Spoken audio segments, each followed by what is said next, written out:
Alrighty, welcome back to Shut Up and Ball. Week one of the NFL season is in the books. I am Aaron, and I am you joined by my usual co-host, Mr. John Harris. John, how was your first weekend of football? Obviously, Cowboys played on Thursday, so that was kind of a bummer that didn't get to see them in the mix on Sunday. But also at the same time, I think opening week, it's just fun to watch the games, whether your team's playing or not. So yeah, I had a good time. Unfortunately for me, I lost a couple of my fantasy leagues, but it is what it is. It's week one, and overall, it was a pretty good weekend. Yeah, yeah. Obviously, we'll go into how mine went, as some would already presume. Fantasy-wise, a little rough for me too, but like John mentioned, his Dallas Cowboys and the Tampa Bay Bucks started us off on Thursday, and that's where we'll start for our Week One reactions.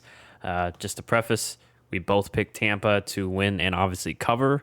That did not happen. It was a much closer game than I think, obviously, that John or I expected. And I think that everyone else really expected too. I think we all kind of expected kind of a dominant Bucks win, but it didn't seem that way. So I'm gonna throw it right to John. What are your thoughts on this game? And obviously, this is your Cowboys, so you can feel free to go a little in depth. In depth. Oof, voice crack. With this analysis.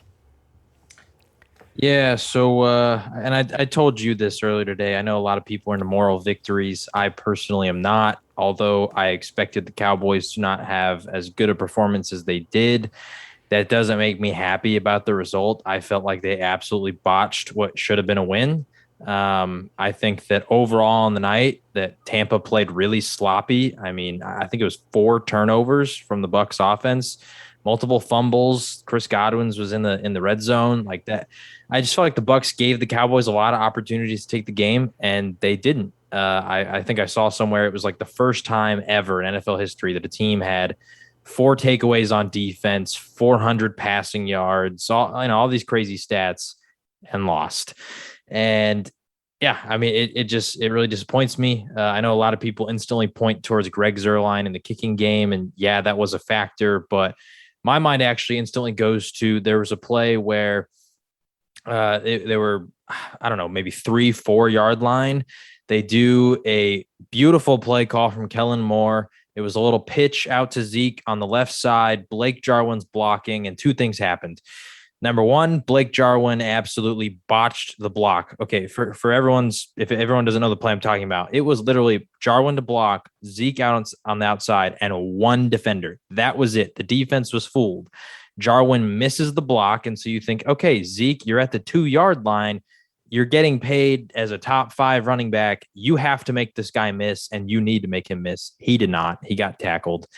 We're just really, really disappointed in that play right there. I think we ended up settling for a field goal, and overall, our red zone efficiency. We had four trips to the red zone, one touchdown, one missed field goal, and then I think we hit two other field goals. And on that touchdown, by the way, we missed the extra point. So we could have had a total of 28 points. We came out with 12.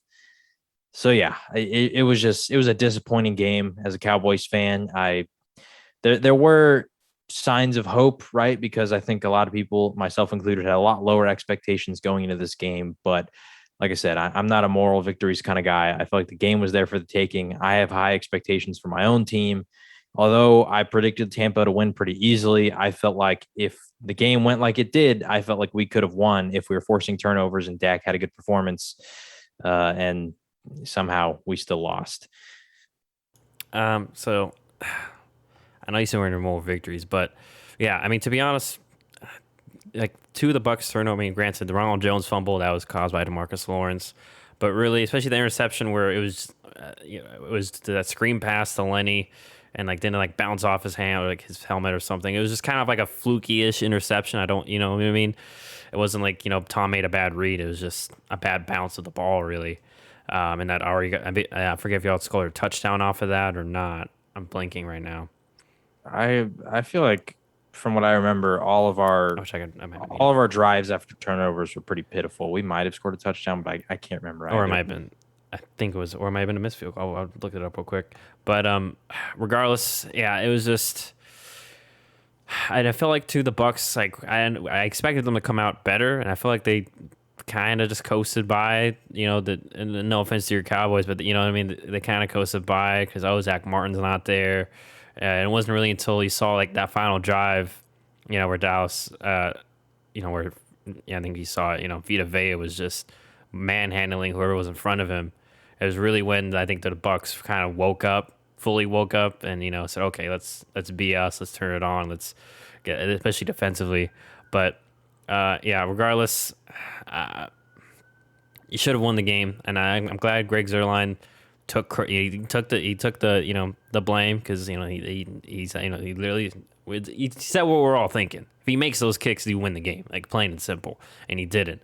So, but regardless, I know you're not more very victories, but it is encouraging, I think, going forward, that at least on the part that, hey, we held serve with Tampa and we just blew that game, and hopefully Mike McCarthy in the game, they can spin that to just some momentum going into the next game. I'm not sure you have next.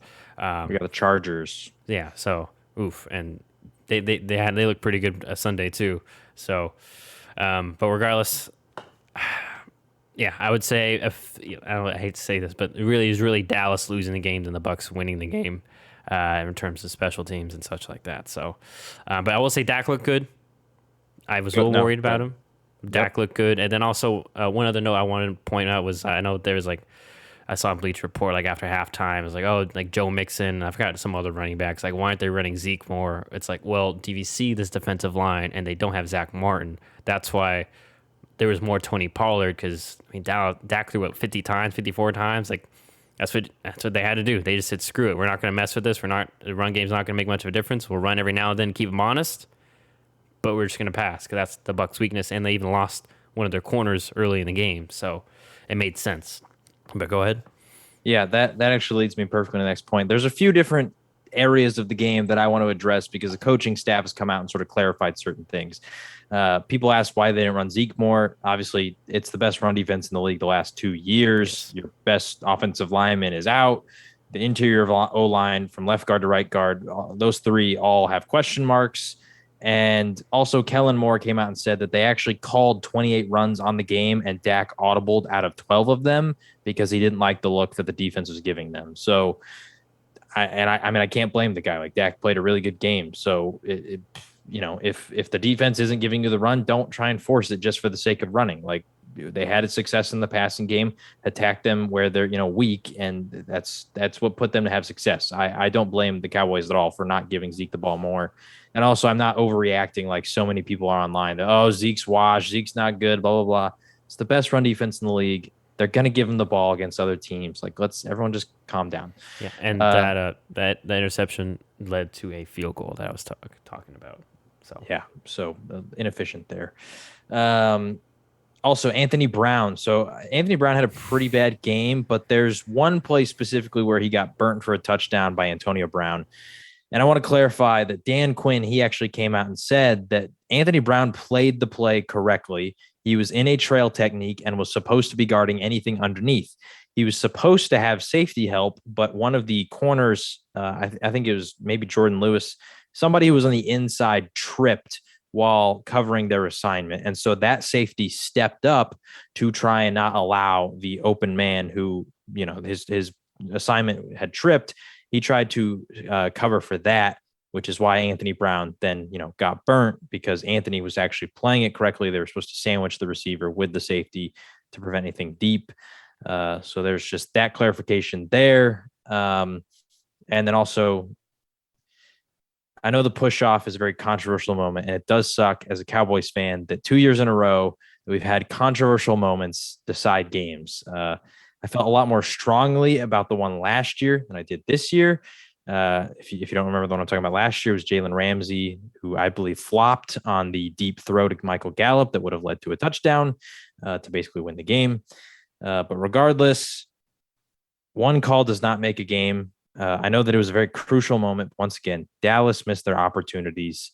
That call should have never had any impact on the game if Dallas played it correctly. And although I do think that it met the criteria for a push off, I can understand why a ref in like live action would not call it, because even in slow-mo, it kind of looked like Jordan Lewis was falling before the arm extension. And Chris Collinsworth said that on the air, that his heels were kind of rocking back. So you don't know. it's harder to tell that there is an extension of the arm when it looks like free space. So yeah, I know a lot of Cowboys fans who are friends of mine that are very pissed about that call, felt like we were, screwed out of the game. And I just have to tell them, and I've told them already, that that call should have not had any impact because we screwed ourselves by not taking advantage of opportunities. And it's a tough call. You can't expect the refs to be perfect. All right. So going on to the next game, we have the Atlanta Falcons falling to the Philadelphia Eagles. Bit of a shocker there for me, as I picked Atlanta, and I think the score was a much bigger of a difference than anyone anticipated. Even if you're we're going for the Eagles, but yeah, not Atlanta. Whoops, Philly. No, Philly all over the Atlanta Falcons in this one, 32-6. Looking back, I should have factored in more. Philly's got a good O line. Much better of an O line than Atlanta. With Lane Johnson, Brandon Brooks, Jason Kelsey, that kid Malata that has turned out to be a pretty good pick. They just gave him extension, and then obviously the Phillies D line pretty good still. Fletcher Cox, Javon Hargrave, Brandon Graham still there, and I believe Derek Barnett's still there. Still two solid fronts for them. And Atlanta just, new head coach too, new system, so it just didn't seem like they were on the same page.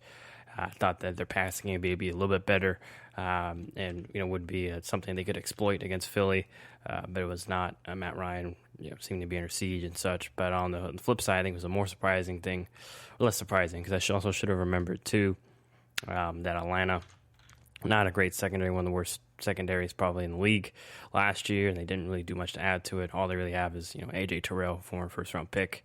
He's only one man, and Philly was able to take advantage of that. With some creative passes by Jalen Hurts, who I've been down on, but he made some good throws, and obviously Devonta Smith looked good.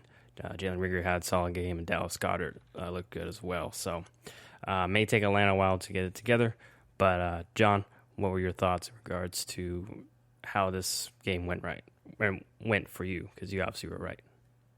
I did pick them to win, but I was surprised at how dominating the win was. I thought that the Falcons would, put up at least 17, 21 points, somewhere around there. I just figured Philly could outscore them. In large part, it just truly came down to, I really think the Falcons are going to have the worst defense in the NFL this year. Like, I think that there's that bad. They have a few difference makers in Grady Jarrett, Deion Jones, but that's kind of it. There's just so many question marks everywhere else that even those guys, there's really not a whole lot you can do when you're just surrounded by players who are terrible. And yeah, I figured that Philly, although they have an aging defense, they still have some good players. And in week one, after an entire offseason of getting ready for this, if there's any moment that you should be ready for a game, it's this one.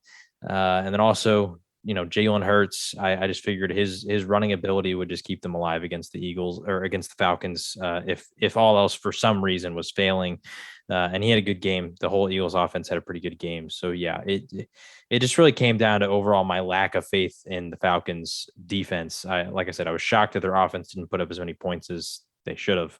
And maybe that means that Atlanta's going to be a little worse than we thought. I know neither of us picked them to be the worst team in the league, but they could be in that conversation. And after that game, it looks a little more likely if their offense isn't able to do a whole lot with Julio and some of the running backs are gone, stuff like that. Yeah, so surprising game. I will say a lot of people are sort of overreacting about the Eagles right now. I think it's week one. Let's not overreact about any team, but also for the Eagles, let's just temper expectations for them because, like I said, it's the Falcons. Terrible defense, could be the worst team in the whole league this year. Let's not freak out and start, because they're the only team in the NFC East that won a game. Let's not start claiming them the NFC champions and all that kind of stuff. All right. But anyways, going on to the next game on the docket here. A game that I was watching closely was the Pittsburgh Steelers beating the Buffalo Bills, which was a little bit of a shocker for most of us, especially me, 23-16. Outrose the Josh Allen haters. But, I like I said, I did watch this game, and also I'll start with really Pittsburgh's defense. 'Cause because the defense really kept them in this game. T.J. Watt, freshly paid, caused a lot of disruption. Same with Melvin Ingram looked good as well, and Cam Hayward. I was worried about Pittsburgh's secondary, but Pittsburgh played it very smart. They just rushed forward, played the pass because Buffalo, not the most, not really a run team. They're known for their passing game. That's what they became last year, and that's what they're good at. And then they like to put the ball in Josh Allen's hands. So, not that Josh Allen couldn't do it, but it was, for the most part, too. Buffalo was kind of in control of this game for the most part of the game, majority of the game. It wasn't until, Pittsburgh took, I think it was that touchdown to go 13-10. I think it was like early in the fourth, and then the ceiling kind of fell down for Buffalo because then, you think, okay, maybe they can at least get a field goal because they've been moving the ball down the field. They've just been stopped, either in field goal range or just outside field goal range. And unfortunately, got the block punt. But actually before that, too, I think was a really key momentum point was they're at midfield. I don't know what exactly they were planning to do, but it was that, some people remember it was 4th and 1. Josh Allen kind of pitches it back to Devin Singletary. It's 4th and 1. They're kind of in the I formation, Buffalo, and Pittsburgh stacking the box, and it just didn't work out. Okay, if you didn't know, loss was like 5 or 6 yards. Like as soon as Josh Allen, it wasn't even really a pitch. It was like he turned around, threw it backwards. I don't know what the plan was, but it was not a great plan of attack as that helped Pittsburgh get going, get their touchdown drive from there, I believe, and then like I mentioned, next possession, Buffalo block punt, another 7 for Pittsburgh. All of a sudden, Pittsburgh now is up 20-10. Their defense has been feeling pretty well, and Buffalo kind of, they're put behind the 8 ball from there. So unfortunate for them. And then, but like I said, otherwise, Pittsburgh's offense, I wasn't too impressed with it at all. It seemed pretty much the same as last year. They tried to run the ball early, but just weren't many opportunities for Najee Harris. And then the passing game didn't seem too complex. It took some wild catches from Chase Claypool and Deontay Johnson. I think Juju had a good catch in there too for Pittsburgh to really get the ball moving in the pass game. But otherwise, it wasn't an encouraging start offensively for Pittsburgh. But they may just have to do what they did last year, which is really rely on their defense, and hopefully their offense can expand more. Maybe the run game will do better as the season goes on. But anyways, John, what were your thoughts in regards to this close matchup? I don't know what to take away from this game. Once again, it's week 1, so it's really hard to really judge, but maybe it's the Steelers are better than I thought, but at the same time, I have more concerns about their offense now because Najee Harris couldn't even get 3 yards of carry, and it wasn't a volume issue, and I don't think it's necessarily a talent issue. It could potentially come back to the offensive line. Their passing attack just, Ben Roethlisberger averaged 5.9 yards per pass. There just wasn't a whole lot going for Pittsburgh on offense. Really, that blocked punt just gave them the win, essentially. If that doesn't happen, I don't think they win that game.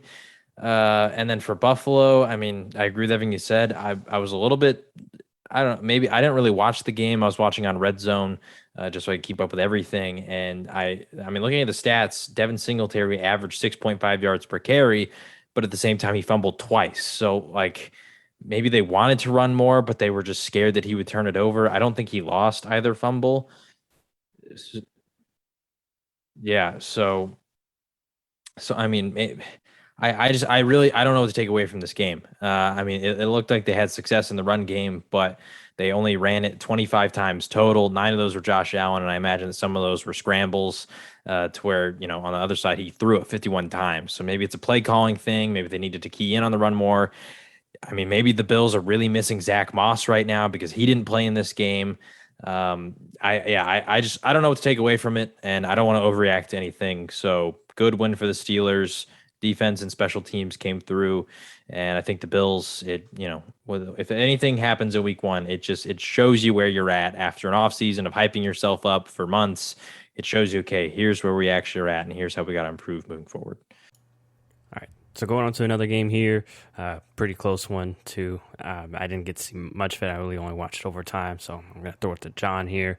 But it was the Cincinnati Bengals beating the Minnesota Vikings, another one of John's John's wins over me in the spread, but Bengals needed overtime, beat the Vikings 27-24.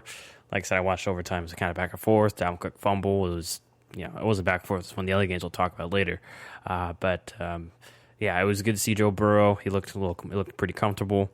When I did watch back the game, obviously Jamar Chase, the drops are no longer an issue, and then there's also the highlight of him turning Patrick Peterson around, so he looks to be back in form. And then on the flip side, for Minnesota, I mean, at least from what I saw, not a lot of complex pass concepts. And once the Bengals really were able to hold down the run, it was tough on Kirk Cousins and that receiving core to get anything done. But John, what were your thoughts in regards to this game? If you watched this one, I got to watch a lot of because, like I said, the early window I was watching on Red Zone, and it was so many, constant crazy plays that were happening. And then once it went into the fourth quarter and overtime, it was one of like the later games that was still going, so they showed a lot of it, and it was an exciting one. I got to give credit to Kirk Cousins in the end of that game. He came up clutch to put him in position to tie the game and force overtime. Or maybe it was to take the lead and the Bengals forced overtime. I can't remember the order of things. I think it was, I'm pretty sure it was the Bengals forced overtime and then got the win. But overall, I mean, Kirk looked really good. He had 351 yards, 2 touchdowns. But like you said, the Bengals, they keyed in on the run. They stopped Dalvin Cook from getting a whole lot of what he wanted, only 61 yards on the ground. I mean, Adam Thielen was really the one that was doing most of the work. He got 2 touchdown catches. Both were, solid plays, about 20 yards out.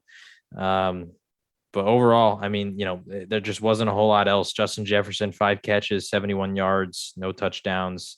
And so I think the Bengals, like their defense wasn't amazing, but they did what they needed to do. And then on the offensive side, I think that this was just a reason why you don't overreact. Jamar Chase, obviously, a lot of people started to panic about him.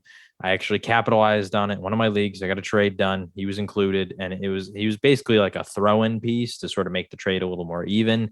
But looking back now, I think I clearly won because I got him, and it's just because there was the drop issues, there was whatever, there's a lack of chemistry. Maybe the other 2 receivers are going to take a lot of his workload. The guy came out, balled out, had 100 yards, a touchdown.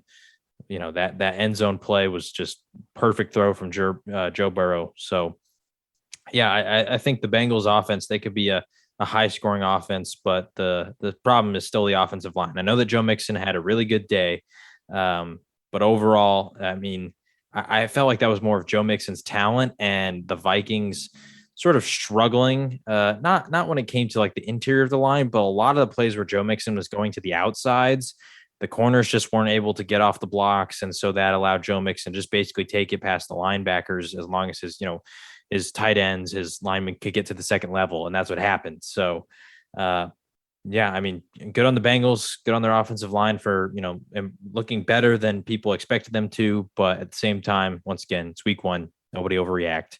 Yeah, good win for the Bengals. Yeah, I'm not sure, by the way. Okay, my mic is muted for a bit, so I'll cut that out. But yeah, so good win for the Bengals. Hopefully my takes weren't all destroyed there. But so yeah, going on to the next one here. We good on that to move on? All right, moving forward. Do we need to pause and check or? No, it's fine. I'll edit it out. All right. So here's San Francisco is the next one. Almost blew this game against Detroit. They're up. I forget what it was early, but they won 41-30. It was. Go ahead. Before the comeback, it was 38-10 before Detroit started coming back. So yeah, now it was 41-33. Once again, not overreacting to Detroit coming back. Had a fumble, had a few things go their way. The Deebo Samuel fumble almost blew it, but regardless, San Francisco looked really good. Jimmy G, made the throws he needed to make, but really we saw the Kyle Shanahan run game. I mean, it's typical San Francisco. Raheem Mostert goes out. Elijah Mitchell scores 2 touchdowns. So did JaMycal Hasty. I mean, it was just dominance by the San Francisco run game. And then obviously they capitalized off the pass game with that. Obviously, we saw, Deebo Samuel had a really good game. He looks back. People forget too. He was kind of forgotten last year because obviously Ayuk kind of came up and had some good games. But, I think Deebo had a foot issue that kept him out the first 6 weeks. and then didn't really look the same 100% afterwards. So maybe I think that's why he looks back to normal per se. But in regards to Detroit, not really much to say for Detroit. I mean, it is good confidence to them that they came back, showed some fight. Jared Goff looked okay, but he's Jared Goff. We saw him make some mistakes, especially towards the end. And for Detroit, I mean, not much talent that they have, that pops off the board. Got invested a lot into offensive and defensive linemen. Obviously, I like the Penei Sewell pick, and he looks solid out there Sunday. So that's all I really want to take. I mean, glad they got some Trey Lance package in. But the way Jimmy G looked, I don't think we'll see Trey for a bit. But, and we'll talk about Justin Fields later. But in regards to those two, because everyone's kind of waiting on those two rookie quarterbacks to start, kind of win, I think it's not looking like Trey will start, at least within a few weeks. But what were your thoughts in regards to that game? It was an exciting one. Obviously, it looked like it was pretty open and close. And then Detroit, like you said, they just all of a sudden it's like they found magic. They got an onside kick, they forced a fumble. It just everything started going their way. They all of a sudden their offense was just clicking. Things were working. Guys were open. Jared Goff was making the throws. So it was honestly kind of exciting because at the end there, part of you felt like, man, Detroit might go down and win this game. Like that'd be crazy, force overtime, something like that. Didn't happen. 49ers, they held strong. Bend, don't break. They were cruising most of the game, and then when everything went wrong, they tightened things up. It worked out. But to me, really, the storyline there is the Raheem Mostert injury. I thought it was interesting that Trey Sermon was a healthy scratch for this game, and so Brandon Ayuk was, I think he was active on the roster, but didn't play due to injury, which is questionable. I think going into the game. Yeah, which screwed a lot of fantasy owners because they were under the assumption that Ayuk was going to be playing, and then he just didn't. So don't overreact about Ayuk. He'll be back. He'll be fine. But Kyle Shanahan, I think he had some interesting words about Trey Sermon specifically because he was talking about how Elijah Mitchell actually beat Sermon for the number 2 job. With the Shanahan and running backs, you never really know what that means because one week he starts one guy, the next week this other guy comes in, and it's just weird. But if it's true, I mean Elijah Mitchell, he's the big fantasy pickup as of right now, and we'll get into that later. But he had a really good game. I mean, 100 yards, he got a touchdown, 5.5 yards per carry. I think, like you said, it just goes to show that Shanahan, he can make anybody work. Yeah. So all right, go on to the next game. This was one that really shocked me. Arizona Cardinals came out and really just romped the Tennessee Titans 38-13 at Tennessee. Yeah, this is one where I was watching. I was like, "What the f is going on in Tennessee?" They jumped out and watched back the game. I mean, really, I should have remembered once again. Tennessee, not a very polished pass rush, especially on the edge, and that's what you need against Kyler. As people probably saw the highlights, he was just running circles around them until Hopkins or Christian Kirk got open. I am we are big Cliff Kingsbury critics, but he had some interesting path concepts. Had a few more different routes than the 3 that he asked some guys to run last year. Keep it. I saw Kyler Murray under the center a few times. Good stuff. Keep it going, Cliff. Maybe we won't be calling for your head. Obviously, obviously, as some people know, I didn't pick Kyler Murray as a keeper in one of my leagues. Kind of regretting that now because obviously he had 5 touchdowns. Looked really good. I think it's important to remember, too, last season he was dealing with a shoulder injury, I think midway through the season or early in the season. So, I think that also maybe affected his performance down the stretch. So I think that's why we saw such a great one here. But regardless, into the defense, obviously it can't go without shouting out Chandler Jones. Had 5 sacks. It was a huge game wrecker because that was another one of the shockers. Was I saw Derrick Henry at one point had I think it was either 8 carries for 9 yards and 9 carries for 8 yards. It was not Derrick Henry-esque. So credit to not only Chandler Jones but the rest of the Cardinals defense. It looks like Vance Joseph showed some different looks.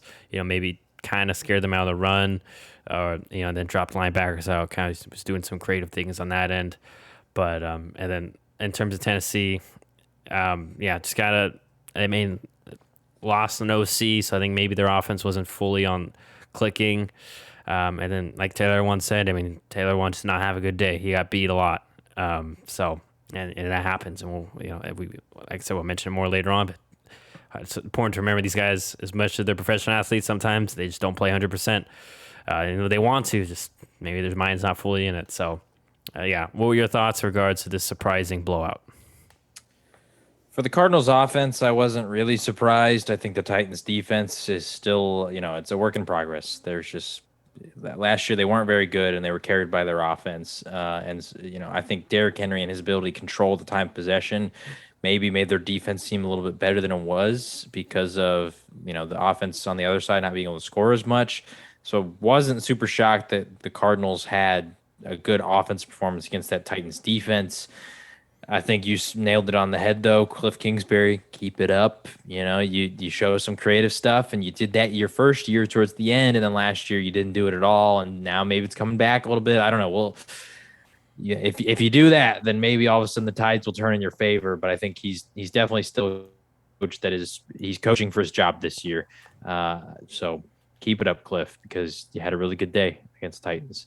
The thing that I was most shocked about was, the Cardinals defense, man, they looked really freaking good. Derrick Henry, 3.4 yards per carry. There was a specific drive where they had first and goal on the 2-yard line and could not punch it in, which was just kind of absurd because it's Derrick Henry. Like, that guy feels money from anywhere inside the 5, basically. And they couldn't do it. They couldn't get in there. J.J. Watt had some key stops. Chandler Jones just dominated, like you said, 5 sacks. They controlled the line of scrimmage. They really did. And it was incredibly impressive. You know that I'm a fan of Vance Joseph. I like the creative play calls that he does. We got to see a lot more Isaiah Simmons in that game than we saw normally last year. I liked what I saw out of Arizona. If their defense can play like that all year, they could be a lot better than people like us included have expected them to be, because we were not expecting their defense to be as good as they were. And also, I think we got to give credit to their secondary in this game, because their secondary is the part that a lot of us felt was the weak point of the Cardinals. But Julio Jones, 3 catches for 29 yards, didn't really do much. A.J. Brown, 4 catches, 49 yards, a touchdown, decent game, but not A.J. Brown game-breaking levels. The best receiver that beat them for the Titans was Chester Rogers for 4 catches, 62 yards. So, I mean, the Cardinals, they had a really good day against the Titans. And yeah, I mean, like we said, the key for them is just consistency. We know they have the talent and the ceiling to potentially do it, but can they consistently do it? Last year, we saw them start off really hot at the beginning of the season, and then I think it was like the Panthers game or the Jets game where all of a sudden they just crumbled 4 weeks in, and they weren't necessarily as hot as they were, to start the season. So we'll see if they can keep it up. Yeah. So speaking of teams that started the season hot, going over to the next game here, the Seattle Seahawks. It was let Russ cook again as they beat the Indianapolis Colts. Pulling up that score now, 28-16. A little bit closer to the game than the score kind of indicated. Most of the time, it was about a 1-possession game. But I was really surprised to see this game, and maybe this is more of the Colts' rustiness. But yeah, Seattle's defense got some key sacks, some key disruption on Carson Wentz and the gang. And then obviously, I really liked what I saw from Seattle's offense too. It was, granted, they ran the ball a little bit more than they did last year with the let Russ cook thing. But I think that's also because a little bit because Chris Carson's back, but also because they showed different formations, and something they didn't do much last year is they motioned guys so that Russell, can see, oh, this is zone, this is man. Made things easier on Russell Wilson a little bit. And then as we all saw, led to some wide open touchdowns. With Tyler Lockett got behind the defense. DK had a touchdown as well. But really, it was a very efficient and good offensive game from Seattle. Well balanced too. Their line was surprisingly solid for the most part. I mean, DeForest Buckner still got a sack or two there, but he's DeForest Buckner. But on the other side for Indy, I mean, it's just. I think it is just rust. Carson Wentz didn't play much in the preseason. They lost T.Y. Hilton, who I imagine he maybe had a rapport with. So it was just that kind of they just didn't seem to be on the same page a lot of the times, especially protection-wise. I forget. Once again, I didn't watch the game very closely. I'm not sure if Quentin Nelson was playing. But regardless, just the Colts team looked kind of rusty. I mean, they've been dealing with a lot of, like I said, injuries and just guys on and off the COVID list, even Carson Wentz himself for a period of time there. So once again, not really hitting the panic button in Indianapolis. They were it was a one possession game most of the game. They just couldn't seal the deal and bring themselves back in the game. While Seattle, they look like they're clicking, and we'll see though. We'll see if they can continue this. But John, what are your thoughts in regards to this game?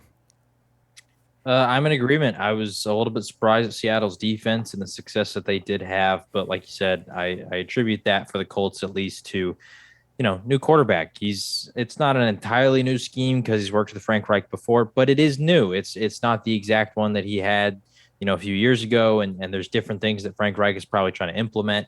It's new offense. Both Carson Wentz and Quentin Nelson did play, but they did miss a lot of the preseason, valuable time, and they are coming back from an injury. So sometimes, you just got to give guys time to really be themselves again, especially when it's a foot injury. Because when you're an offensive lineman, you need your feet to be your anchor point, right? That's what you got to stab into the ground to hold strong. And for a quarterback, you never want a foot injury because it just limits your movement in the pocket. And we saw that with Wentz. That was the one thing that really stood out to me was he didn't look as mobile as he normally does. And like I said, I think that's just rust, the injury, maybe not fully, confident in the foot yet, but he still looked pretty good. 2 touchdowns, 250 yards. They threw it 38 times, ran 30 times. So, I mean, they had a game that they normally want to have, but I think Seattle, like you said, they were just a better team on this day. They played the way that Seattle, I think, wants to play, a very balanced attack. Russell did his thing, but also they got the run game involved. They ran it more than they passed. So, I think that Seattle, they were the better team on this day. But once again, it's week one. Do not overreact. Yeah. So speaking of another good game, going on to the next one here, LA Chargers beat the Washington football team. I almost said the other word, 20-16. Washington lost Ryan Fitzpatrick early, which we now know he'll be out for, I think, at least 4 to 6 weeks. It's a hip injury. So Taylor Heineke stepped in. It looks like he will be the guy for the foreseeable future, for at least maybe until Fitzy gets back. But LA Chargers won 20-16. Just quick thoughts in regards to this one. I mean, LA's offensive line, I thought it would take a few weeks to gel. They looked pretty good against a really good front four. It wasn't perfect, but they looked pretty good. I liked what they did passing wise. Obviously, Herbert looked very well. I think the one fumble was like a weird fumble. I didn't see it. I saw it, but I didn't know it was a fumble at the time. It was one of those where he got hit as he kind of threw. And at the time, I guess no one picked it up because they thought it was incomplete. And I guess I think it went out of bounds in the end zone, I think, because Washington ended up. So he threw it, and as he threw, the defensive lineman came and just sort of tipped it with his fingers. And based on like the motion and everything, it was technically a fumble, but in real action, it looks like Herbert threw it. Like and it just got deflected, like he just said. It got deflected, and so no one picked it up. It literally just rolled out the back of the end zone, and then they review it. Touchback for Washington. Yeah, they review it, touchback. So we'll see what happens with Washington going forward. I know there's a lot of Cam Newton talk, and really, especially if Fitzpatrick's out them out that time. Like I know Taylor Heineke had a really good game against the Bucs. Didn't look too impressive here. And I just feel like, at least, I don't know. I just feel like you bring in Cam Newton. We'll see though, because maybe Washington, like we mentioned, maybe they don't want to push all their chips in the middle of the table. And who knows how the end of the relationship went with Ron Rivera and Newton, because Rivera was fired Newton's last year. Not saying Cam got fired, but maybe Rivera felt that Cam was part of the reason he got fired. We don't know the specifics, but it seems like right now Ron Rivera is fine with who they got. They do have Kyle Allen too, who's played expensive time as a starting NFL quarterback during his time in Carolina, and I think a little bit last year too. So, but yeah, in regards to the game itself, it was just a really good defensive game. It wasn't the funnest fantasy wise, because especially I was really high in Eckler and Gibson. Gibson had a fumble too that game. I'm not sure if Eckler found pay dirt. He did. He got a touchdown, but also he was coming off that injury, so he didn't play a ton. Yeah, that random quad injury or hamstring injury he got like Thursday too. I had him in one league, and I was like, oh gosh, he already has a hamstring. It was the other hamstring because I know he had a hamstring issue last year. But regardless, good win for the LA Chargers. It's good for them to exercise the demons that we mentioned that they always seem to blow these week one games somehow, some way. It almost looked like they were, but they held strong and won the game. So, what were your thoughts or anything else you wanted to add in regards to this game? I mean, I'll talk about this guy a little bit later, but man, Rashawn Slater had a fantastic game. Yeah, 0 sacks allowed, 0 hurries, 0 pressures, 0 anything against Chase Young and the gang. So I got to give major props to him because he had a monster performance. I think he was a key aspect to why they won that game. Um, Good win for the Chargers. It's tough to play Washington, who has a really good defense. It's hard to fully judge how we feel about the Chargers defense because they did play Washington, who lost their starting quarterback even very yeah, quickly. and even with Fitz, I mean, he's not a top 15 QB in the league or anything like that. So regardless, I think the Chargers played an overall really good game. For Washington, I do have worries about them. Just without Fitz, like what kind of Heineke are we going to see? Like you said, he had a good game against the Buccaneers, but does that really mean anything? I know with my Dallas Cowboys, Garrett Gilbert almost beat the Steelers last year, game of his life, didn't even make the team this year. So I don't know what we're going to see out of Heineke. I think they should bring in Cam because I think that 4 to 6 games, if you lose a lot of those games, even games that you should be winning, that could potentially be the difference in the division title and not. Because although the NFC East is an amazing division, last year the three top teams were all within a game of each other. So I think they should bring in Cam. I think he is familiar with Ron Rivera. If there is some bad blood, then maybe it won't happen. But I personally just don't believe in Heineke and Kyle Allen to be your guys.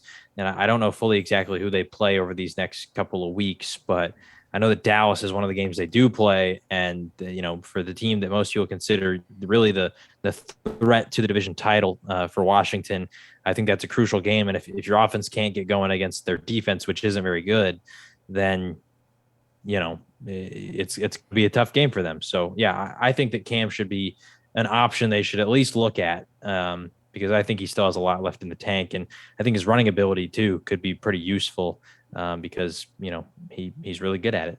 But yeah, like you said, good win for the Chargers. I know that Justin Herbert didn't have the statistical best game, but it was a tough defense, and I think he played well. Yeah, he looked really good. So in regards to the next few games, I'm just going. So they have Giants this Thursday night, Buffalo week 3, Atlanta week 4, week 5 New Orleans, week 6 Kansas City, week 7 Green Bay, week 8 Denver. They have a bye, so I think Fitzpatrick should be back by then. In Okay, I theory, thought Dallas was actually a lot closer. Guess it's not. they played Dallas at week 14 and 16. Sheesh. Okay, maybe I'm confusing them with one of the other NFC East teams. Anyway, I mean, some of those games are tough, right? And some of those you could see if the quarterback plays not up to snuff, it could go either way, right? Like Denver, even New York this Thursday. I know it'd be a little soon to bring in Cam and have him start right away because who knows if he even knows any of the system. I know it's Ron Rivera, but Ron Rivera is not like the offensive play caller, so I I don't know. I mean, we'll have to see what they can do. I think really this just means that Antonio Gibson and the defense, both those guys, that guy and that group, they got to step up even more because there's some tough defenses on that schedule, and there's also some teams like the Bills who they could put up a lot of points even against your really good defense if they get hot, and so you got to at least try to keep up. Yeah. So we'll see what happens with Washington going forward. And obviously, going for the Chargers, and hopefully they can keep that momentum going into next week. But going into the next game Hopefully here. not. Oh, My you'll play the Cowboys. Chargers. My apologies. But going into the next game here, the Carolina Panthers, Sam Darnold got their revenge. Got his revenge game. Him and Robbie Anderson. It was 19-14. Panthers win over the New York Jets. I mean, in regards to this one, I mean, Panthers probably should have closed the door on this game earlier in the game. I think they had a fumble in the red zone. They were knocking on the door. It was like on a handoff too, I believe. It was just kind of wonky. But regardless, I mean, I will say that for the Jets, I know John was leaving more victories, but they did show, a bit of a toughness on defense because their offense, it was not great for Zach Wilson, the boys, a little bit on Zach, but really just the offense. I mean, they lost Mekhi Becton. He's going to be gone for a few weeks, and they already had offensive line issues to begin with. So they really couldn't get that run game going on because they are also kind of running that Mike LaFleur wannabe Kyle Shanahan, McVay system. So it was really just tough sledding from there on out. In regards to the Panthers, I mean, they managed the game well, just took what they had on that side of the ball, didn't force anything. And then when Darnold has chances, he took them. Obviously on that Robbie Anderson post, capitalize on that. But kind of like we expected, Carolina's. I know it was the Jets, but Carolina's defense looked really good.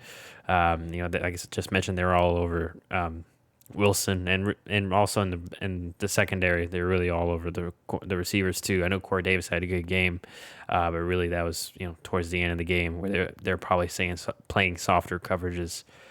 So yeah, go and start for the Cardinals and for the Jets. I mean, especially with Kai Becton out, I kind of a little bit worried about Zach Wilson and his health going forward because I just don't want him to be Joe Burrowed and a bad injury happen and then he gets set back. So important to monitor that going forward.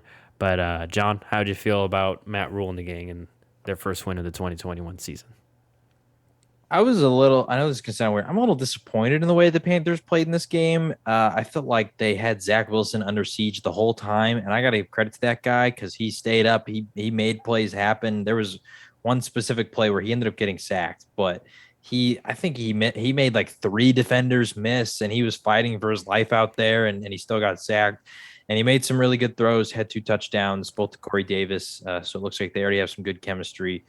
But I have worries about the Jets offensive line, like you said. But I felt like the Panthers really they should have won this more handily. Christian McCaffrey had an absolute monster day with almost 200 total yards. He had 98 rushing, 89 receiving. I mean, the guy did everything. DJ Moore had a solid outing. Robbie Anderson with a 57-yard touchdown. Sam Darnold, he did have a fumble that he lost, but I don't know. I just felt like the way the stats look, like this should not have been that close. The Panthers should have put up more points, like honestly, with the way that their defense was playing. So, we'll see how they look moving forward, but a win's a win. So good for the Panthers and Jets fans. I mean, Zach Wilson looked good, but it's going to be a rough year for him when it comes to protection. Yeah, and like you said, no run game really. Yeah, that was tough. So yeah, hopefully you can stay upright. But going to the next game with we just went from number 2 pick talking about the number 1 pick now. Jacksonville Jaguars lost to the Houston Texans. I don't think any of us expected this big of a margin, 37-21. Houston won. It was just I'll let John go first because it was just one of the more shocking results. But the more I thought about it, maybe a little bit less shocking. But John, what were your thoughts in regards to this game and how it went? Well, I picked Houston to win it, and it large in part just comes down to, although I don't like the coaching hire that Houston has, I don't like Urban Meyer even more, and so I had concerns about him going forward, especially in your first NFL game. It's just gonna be different. It really is. Trevor Lawrence, he had an up and down game. 300 yards was good. 3 touchdowns is good, but also 3 interceptions. But at the same time, he had to throw it 51 times. And I don't know I don't know what Urban Meyer's deal is. I think he just hates James Robinson. Like, I really think he does, because James Robinson, five carries. That's it for 25 yards. So that's 5 yards a carry, and that's really good for running back. Carlos Hyde also, he had 4.9 yards a carry, but he only had 9. So I just feel like when you're running the ball 16 times and your quarterback's having to throw it 51 times, I know they're playing from behind a lot, but it seems like get the run game going early so you don't have to do this. And yeah, for the Texans, they looked impressive. Tyrod Taylor had a really good game. Mark Ingram had a decent one. He wasn't super efficient, only 3 yards a carry, but still, 85 yards. Brandon Cooks did what Brandon Cooks does. I know there's a lot of people who doubted Brandon Cooks, especially in the fantasy world, because of how they've perceived the Houston offense. But Brandon Cooks, I think he's quarterback proof. He's going to put up numbers because he has really good speed and he's good after the catch. So he had a good game. So overall, yeah, I was impressed by Houston. Maybe they're not as bad as people think they're going to be, but I still expect them to be bad because I think that Jacksonville, I sent you that article today about Urban Meyer. I think that if all the things about him having temper issues or temper tantrum issues, he's being demeaning towards his coaches who he handpicked, he's yelling his head off at players when things don't go right. I don't know how a team can function when you brought the guy in to be the culture guy and he's setting a negative culture. where you're scared to fail and you're on a terrible team, so you're going to fail a lot. So we'll see what happens moving forward. But good win for the Texans. They took care of their business, and the Jags just a lot of questions. Yeah, just real quick note on that game from me.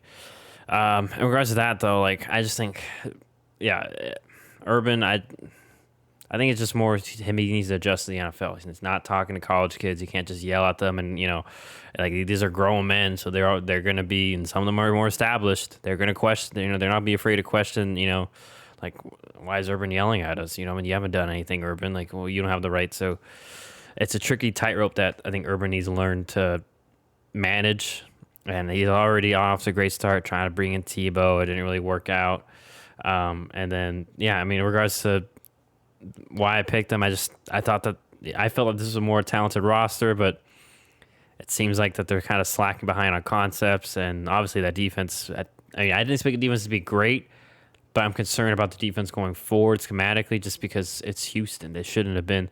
And I'm granted too, the offense did have 3 turnovers, and that is an important factor in regards to all those points scored. So we'll see how how Urban Meyer responds. Like I know everyone was mentioning this is Trevor Lawrence's first ever regular season loss. I think he'll bounce back. I think he'll be fine. I think the more worrying thing is how does Urban manage himself, because once again didn't lose much at Ohio State. Used to being the more talented team and getting away with it and winning more games, but now it's the NFL. I mean, guys like Bill Belichick, they haven't had the more talented team on either side for majority of their careers, and they win a lot of games. Why? Because they have strong schematics, good coaching, things like that. So we'll see. It's only year one, game one. We're not gonna call it crazy and start calling and fire him, but there are some legitimate red flags going forward for Urban in the game. So that is that, and that's all the noon games. Now I'm going some more primetime ish games, afternoon games, starting off with probably the best one of that slot. Kansas City holding on to, or coming back, excuse me, to beat the Cleveland Browns 33-29. It's just, I mean, I'll be quick with mine. Just this classic Chiefs, man. Like Browns, I will say, very encouraging going forward. If they have to play in the playoffs again, kind of did what they wanted offensively, ran the ball well. Baker was on early, but on the other side of the ball, maybe a little more concerning. I mean, they had no answer for Tyreek Hill and or Travis Kelce. So we'll see if they can make adjustments for that. Granted, it was the first regular season game for guys like John Johnson, some of their new pieces, and maybe I think they should have played Jeremiah Owusu-Koramoah more. So maybe they'll learn from that going forward. But in regards to the Chiefs, I mean, it was just classic Chiefs, and I do want to say this too. Like this random connection came in my head, but just watching Mahomes, he is like the Steph Curry to me of the NFL. It's just so effortless, and he's just like that 75-yard touchdown. It is like the meme, like, oh, F it, throw it to Tyreek, and he did. I mean, it found Tyreek Hill, and boom, that was a touchdown. But even like the other plays, I mean, had like sidearm throws. It's just so natural. He makes it look easy, but in reality, it's not easy. And he's just a master of his craft. So that's what I just want to say in regards to that. But yeah, typical Chiefs came back. Even though they were down double digits, didn't matter. They came back quickly with this, kind of like the Warriors. They had the run. They know that they're gonna have. They're gonna have the run. It's just a matter of do you have enough time left before the run happens? And the Browns didn't. And unfortunately, they were looking good that last drive. Baker gets tripped up trying to throw the ball away, lands perfectly in front of Mike Hughes. Game over. So that's a little unfortunate, but that's the way it goes. So, what were your thoughts in regards to this AFC Championship rematch or division rematch? Not championship. First half, thought it was Browns are going to run away with it. But obviously, I mean, I tell anyone that talks to me about football, there's 2 men in the NFL you don't count out of games. It's Tom Brady and Patrick Mahomes. And Patrick Mahomes, he did what he does. Chiefs came back. They won big time. He just finds a way. He always finds a way. And yeah, I mean, I don't really know what else to say. The Chiefs did what the Chiefs do. If you're the Browns, I mean, you got to be happy about what we did in the first half, but the second half, I thought it was pretty pitiful. They just didn't score much at all. The Chiefs seemed like they figured out the Browns, running attack, and they just didn't allow them to get on a roll again. And Baker Mayfield, Once again, I know a lot of people like him, and I know he's going to get paid a lot of money, but I think he's a game manager. And when the other team is putting the pressure on you, what are you going to do? So, good win for the Chiefs. I will say the one thing that the Browns can take away from this is when you play a team like the Chiefs, the Buccaneers, one of those really elite teams in the NFL, week one, who are better than you, because we know the Browns are a good team, but a team who's better than you, it tells you, okay, here's where our weaknesses are. Here's how we bounce back, because it is week one, and so you use that, you learn from it, and you get better. Yeah, granted, Browns know Odell, Chiefs know Tyrann Mathieu, so maybe next if they do meet again, we'll hopefully both be healthy and we can finally see, if any of those guys make a difference for either side. But all right, so that is KC and Cleveland. Going on to the other game, and I can't believe I didn't mention this in our picks pod, but the Bama Bowl basically is with Mac Jones with his first NFL start. Unfortunately, could not complete the comeback as the Miami Dolphins beat the Patriots 17-16. Damian Harris fumbled. They're right in field goal range and in the game.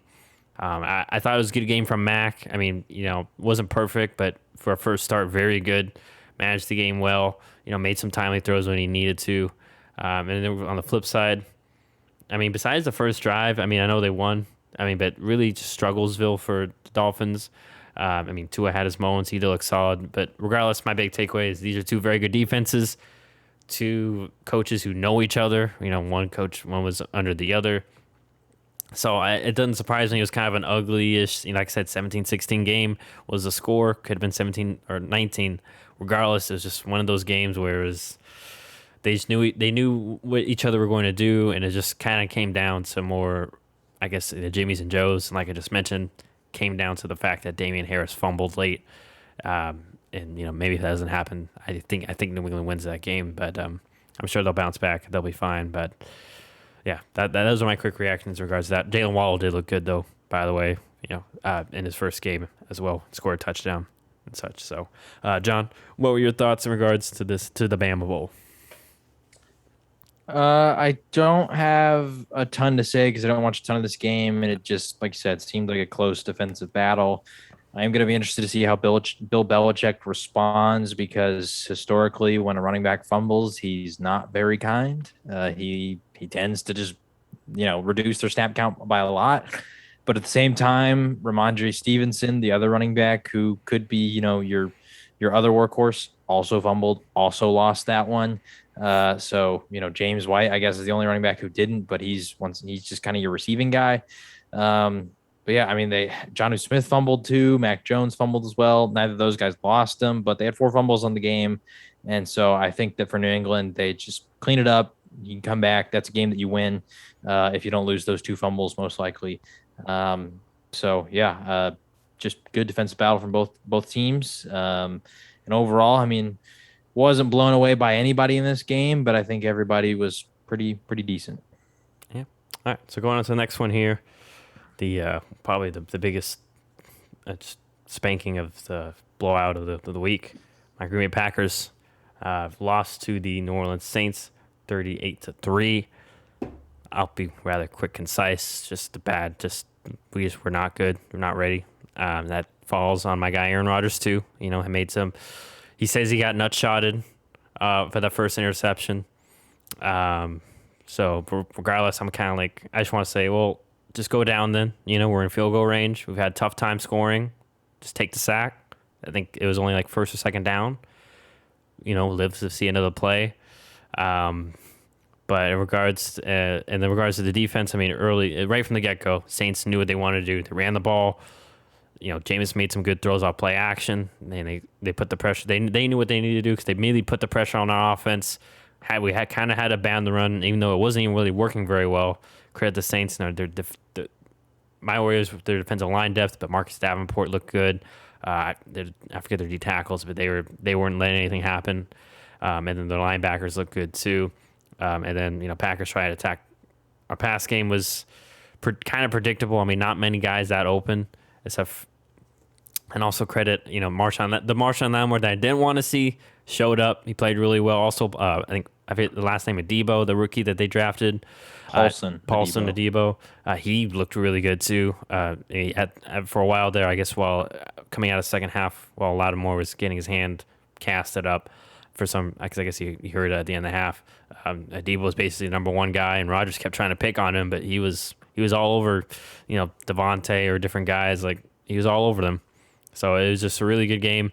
Obviously, second pick, like I mentioned too. I don't know what Aaron was thinking. I'm not sure. Once again, I think for Rodgers, just a few bad decisions, a little bit of rust. Didn't play any of the preseason, missed most of the offseason because of the kind of the standoff he's having with the front office. But it not just goes only. And I know everyone's putting the blame on Rodgers too, but I'm not. I think the whole team playing. Offensive line not really good. I mean, front office looking at you could use another difference making wide receiver. Because, I mean, Devontae was kind of getting open, but I think Devontae would have really appreciated if another receiver could take the heat off him. That would scare teams, but it didn't happen. And then on defense, I know it was a new scheme, so still adjusting to that early on. But, I mean, Sean Payton was all over it. That's why Jameis, at one point, he had 4 touchdowns and 92 yards passing. So, and once again, not saying that anybody could do that. I'm happy Jameis is, kind of reviving his career. Hopefully, he can build that momentum going forward for him. But yeah, in regards to defense, they just didn't seem ready to play. Like I think they said, and then someone said it. One of the Packers said right afterwards they expected to run all over the Saints, score all over them, kind of like we did last year, where Alan Lazard. I don't know if you remember that game. Lazard had like 2 deep touchdowns, and it was fireworks, but it didn't happen this time. And I mean, that's what happens when you just expect the other team just to flop over. It's week 1. You should have known better. So, apparently, Matt LaFleur is really good at bounce back games. Hopefully we have that. We play Detroit, for Christ's sake, on Monday night, get an extra day to figure it out. So hopefully we can bounce back. But yeah, I mean, just overall, I don't want to call it pathetic. It was just a bad performance, just a really bad day. We weren't ready to play. Like our friend Darger said, we left. We never got off the plane. So, credit the Saints, though. They played really well, had their game plan, came out and balled out, took advantage of it, and did so. So, what were your thoughts in regards to this game and this trouncing my Packers took? I thought it was pretty pathetic. I mean, it is what it is. Don't overreact. The Packers will be fine. Like let's not freak out. I've seen people that are saying, "Oh, the Packers are so much worse than we thought. Like they're going to be terrible." No, calm down. And honestly, I think the Saints defense deserves a lot more credit than even I've given them. Yeah. They looked really good. I mean, their D-line depth was fantastic, even after losing Hendrickson. It does remain to be stated that David Bakhtiari did not play, and we've seen when he doesn't play, it's pretty easy for other teams to get after Aaron Rodgers because he's just such a crucial piece on that left side. Corey Linsley's not there, so they got a rookie starting center. I mean, so there's just some things that they got to figure out. It's week 1; they'll be fine. It's not going to happen every week where your opposing team starting quarterback gets 148 yards and 5 touchdowns. Like that's just not going to happen. So good for the Saints. They took care of business. They got a big win that they absolutely deserved. The Packers, like you said, they didn't show up. The second interception, to me, it looked like Rodgers was just frustrated, just chucked something deep to try and make something happen. I mean, everybody who's played Madden has been there. And yeah, so I mean, I think the Packers will be fine. It's just, it's one of those games. Yeah. So, yeah. And I think just last point too, I think you alluded to it. Like, I think just the biggest thing that the people reacting to the Packers thing, I think it's just because there's no respect for this, less respect for the Saints now because, Drew Brees is gone. And even though Jameis had a good game, he's still Jameis in some people's eyes. But I think we need to remember Sean Payton's a hell of a coach. And, especially offensively and great at team building. So now that we're kind of seeing what he's doing post Drew Brees era. So it helps when Alvin Kamara and Tony Jones are, running Tony Jones looked really good too. I mean, once again, they were able just to let Latavius Murray walk, and it showed to be a good decision. Same with Jared Cook. They let Jared Cook walk, and they had these other 2 tight ends that could fill in and do well. And then they let Janoris Jenkins walk, even though he had a pretty good year last year because they felt confident. They got Paulson Adebo, and he's playing really well on the other end. And I guess they inspired Marcus Lattimore because they also rewarded him with the extension right after the game. So, good for the Saints. And yeah, I may regret not putting him in the playoffs now. So we'll see how that goes. And that once again, that was out Michael Thomas too. So that's important to remember. So, gosh, imagine if he comes back and he actually is kind of happy to play and wants to be there. That'd be a whole different team to deal with. But going to the next game here, last one of the afternoon slot, the Denver Broncos beat the New York Giants. They went 27-13. In regards to this one, I have to say, don't have much to say. Broncos defense looked really good. Von Miller looked really good too. I think he had 2 sacks for that game. Teddy looked solid, took some shots downfield. I like to see that. That's what the biggest criticism of Teddy. Unfortunately, they did lose Jerry Jeudy, so we'll see what happens and how that affects their offense. On the flip side, though, it was for the Giants. Really not much going offensively. Couldn't run the ball. And a little bit that's on of their performance. I feel like I put on Daniel Jones had a fumbled late, which has been his issue. Has been ball security. But also, their offensive line. I know it's been their kind of excuse for a few years, but I don't know. They need to bring someone in, maybe take someone from the Browns or the Saints that knows offensive linemen, because they're having trouble finding talent and finding any sort of cohesiveness with that line. So they need to find a way to address that issue. But that's my quick thoughts in regards to that one. I'm not sure if you have anything like that or extensive thoughts on this game as well, John. Giants doing Giants things. Offensive line, we know that's been the issue. It was. Saquon couldn't do much.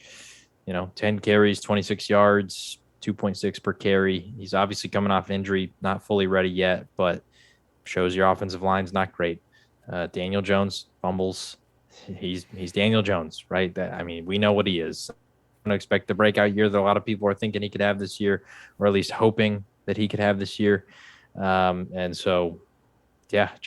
doing Giants things. I think that's a game they should have and could have won, but they just looked pitiful. When it came to getting into the red zone, they'd get past midfield, and all of a sudden they couldn't do anything. They just lost all creativity. And the Broncos, like I've said with some of the other teams, they just took care of business. Teddy did what he needed to do. Melvin Gordon, Javonte Williams both looked good. And this was all with, Courtland Sutton being absolutely locked down the entire game by James Bradbury. The other guys, Noah Fant, Jerry Jeudy while he was playing, KJ Hamler stepped up. Like there was other players that came out and made plays. And for the Giants, it was the opposite. You had Sterling Shepard had a good game, but everybody else just kind of Yeah. All right. So going on to the Sunday nighter, what's not like the best game either. Yeah. In terms of just score wise, LA Rams blew out the Bears 34-14. My quick thoughts. Great to see Matthew Stafford. I think that was like the most open I've ever seen Matthew Stafford throw 2 receivers ever. And I'm wondering if that's how he felt, especially, Van Jefferson right off the bat. And then, Cooper Kupp, and then also to credit to him and Sean McVay, Bears defense kind of tightened up for a bit there. They didn't panic. They just kept playing, playing it safe, running the ball, a few passes here and there.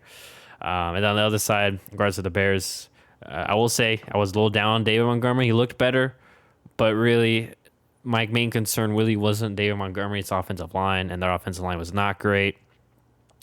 I really think I don't know why they won't switch to Justin Fields.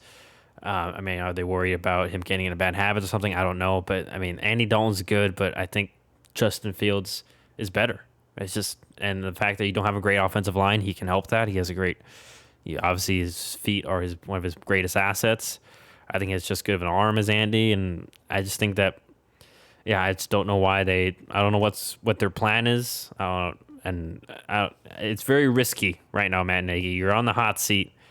They invested a first round pick in this guy, and I'm not sure if maybe it's not Nagy's call to make, but regardless, if it's not, maybe he's safe for another year, which I don't know why, because the offensive scheme is not great, and he's supposed to be an offensive mastermind.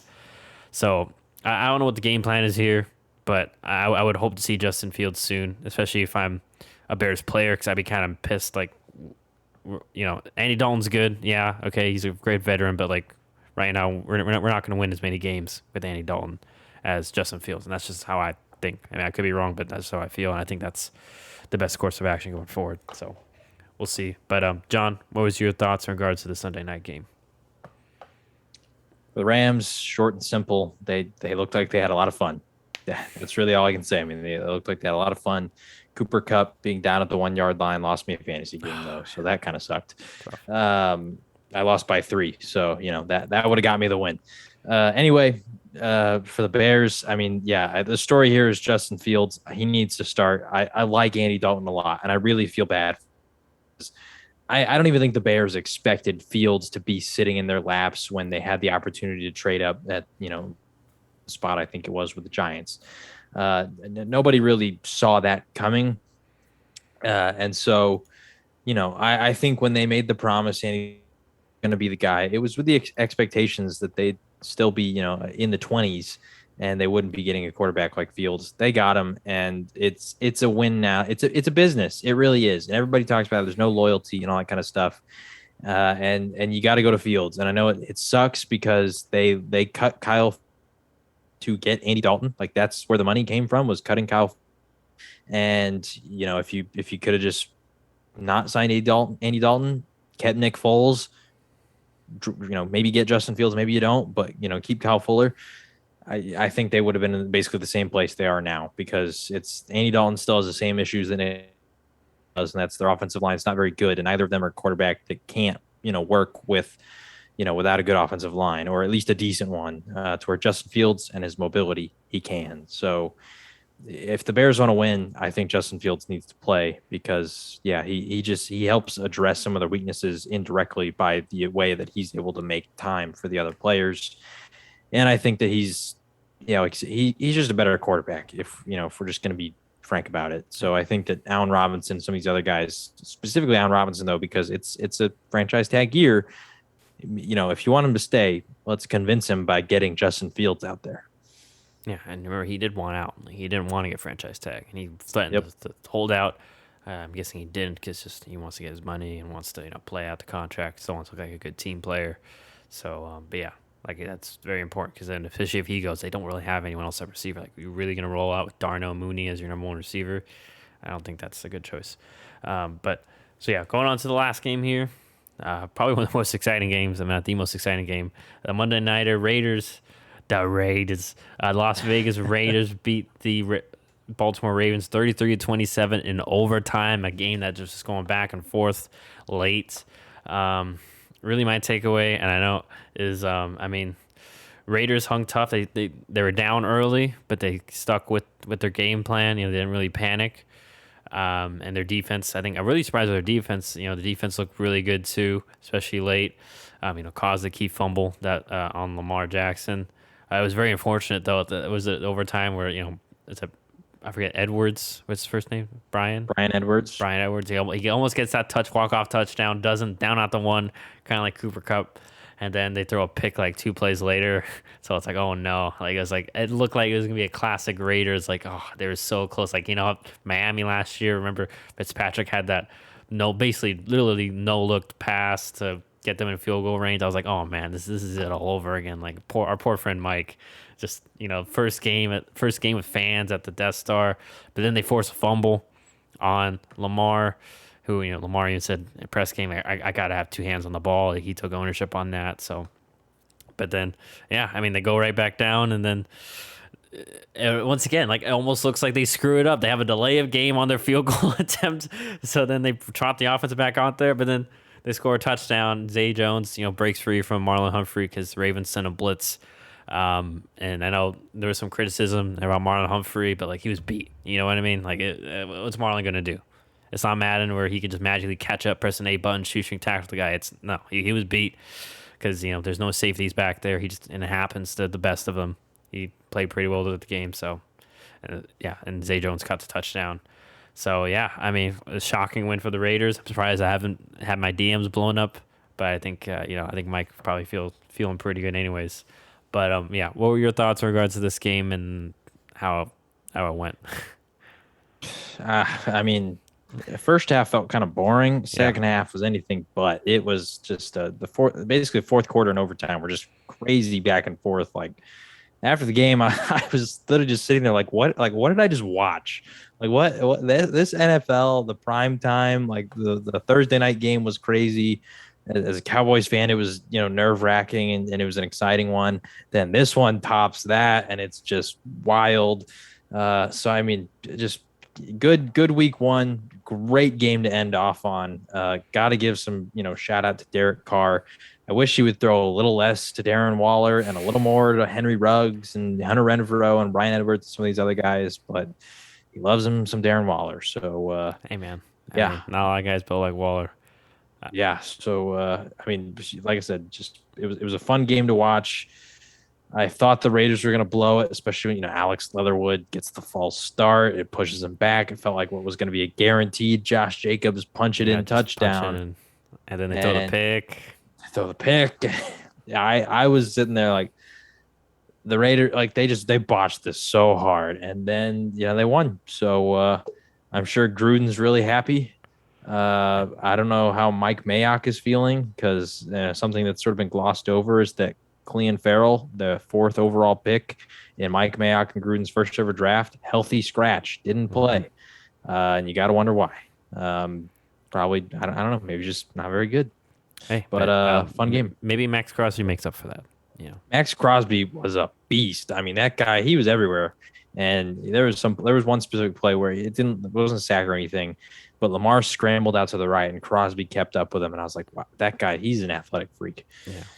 So yeah, maybe like I said, maybe we're a little bit wrong on that. Maybe they do have difference makers, but we'll see. It's week one. We're not going to overreact too much. So that is week one. I'll mention it in the picks pod next, but John went 8-8, good 500. I went 4-12, not a great week for me.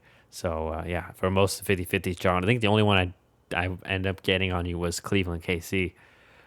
So right.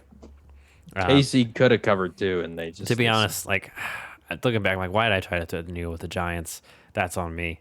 So, and then some of the other ones like I mentioned, they surprised me. But so yeah, that's week one.